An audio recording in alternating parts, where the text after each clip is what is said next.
રાજસ્થાનના નાયબ મુખ્યમંત્રી દિયા કુમારીજી 3 દિવસ થયા ગુજરાત પ્રવાસે આવ્યા છે, જેમાં તેણે પોરબંદર લોકસભા મત વિસ્તારમાં જામકંડોળા ગામની ખાસ મુલાકાત લીધી હતી.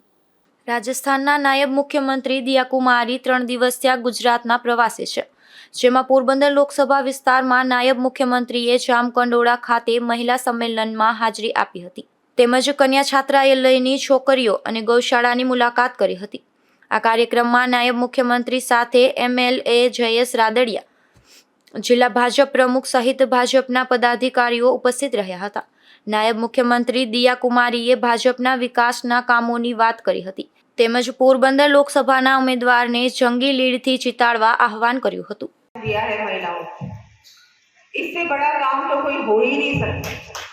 हमारी बहनें अब विधानसभा में, लोकसभा में, राज्यसभा में 33%, कम से कम 33% महिलाओं की भागीदारी होगी.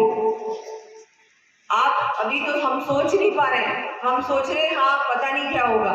आगे आने वाले समय में आप लोग, आपकी बेटियां जाएंगी, MLA बनेंगी, MP बनेंगी, मंत्री बनेंगी. ये बड़ी बात है कि नहीं? बड़ी बात, बड़ी बात है ना.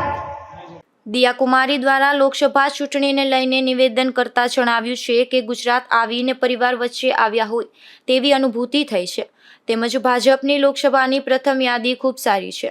સાથે સાથે પોરબંદર લોકસભાના ઉમેદવાર મનસુખ માંડવિયા જંગી લીડથી જીતશે તેવી શુભકામના આપી હતી, તેમજ ત્રીજી વખત મોદીના નેતૃત્વમાં ભાજપની સરકાર બનાવવા સાથે NDA 400+ સીટ પસાર કરશે અને તમામ સાંસદો દ્વારા મતોથી જીતશે તેવા આશાવાદ વ્યક્ત કર્યો હતો. મહિલા સંમેલનમાં મોટી સંખ્યામાં મહિલાઓ પણ ઉપસ્થિત રહી હતી. અશોક થાનકી, ગુજરાત ન્યૂઝ, પોરબંદર.